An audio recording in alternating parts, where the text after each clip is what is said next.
Nggih, monggo niku kula dipendhetne. Bapak.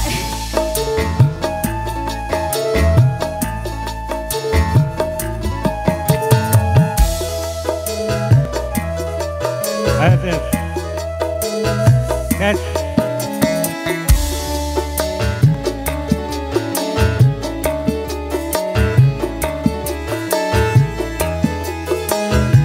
Monggo Bapak. Ndak undi Mbak Ayu pada dindak undi kadang aren tindak wae ora numpak taksi dewean apa ora wedi timbang nganggur mangke kula kancani leresan mas alias kebetulan belanjane kadang rada kapotan yen kurung enggak rencangi tekan ngomong mangke kula paringi esuk gewang akan golek mong-mongan nopo kancan nopo mbayu badhe tindakan ampun gelung sampeyan sampun kuciwa kula rondo anyaran ditinggal lunga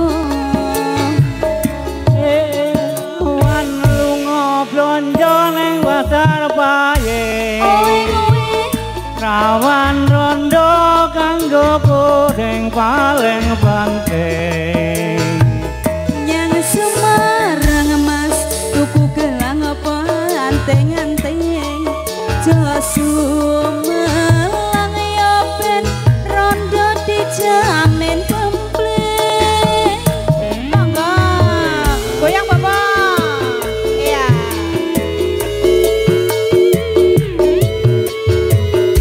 Oh enak. Ayo Pak Wiye.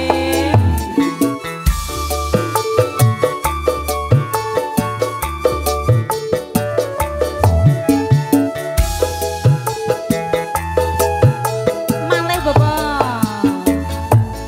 ndak pundi Mbak Ayu badhe tindak pundi kadang aren tindak wae ora numpak taksi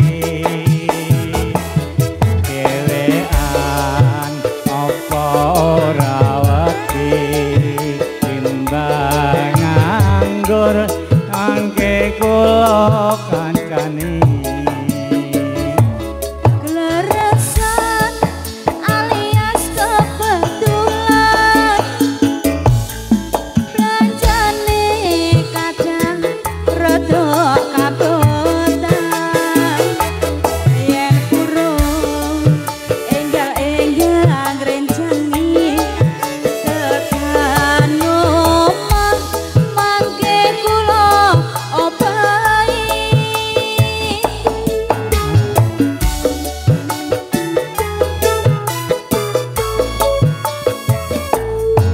itu gewang legan golek mong-mongan niki blonjo napa Mbak Yu badhe tindakan sampun gemas sampeyan ampun kuciwa kula rondo anyaran ditinggal lunga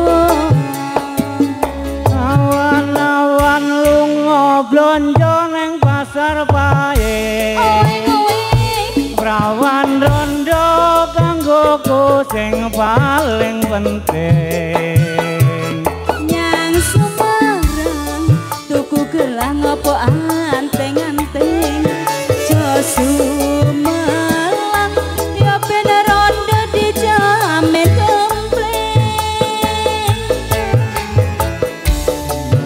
kempleng wae Kompleng loh mas Pripun Bapak?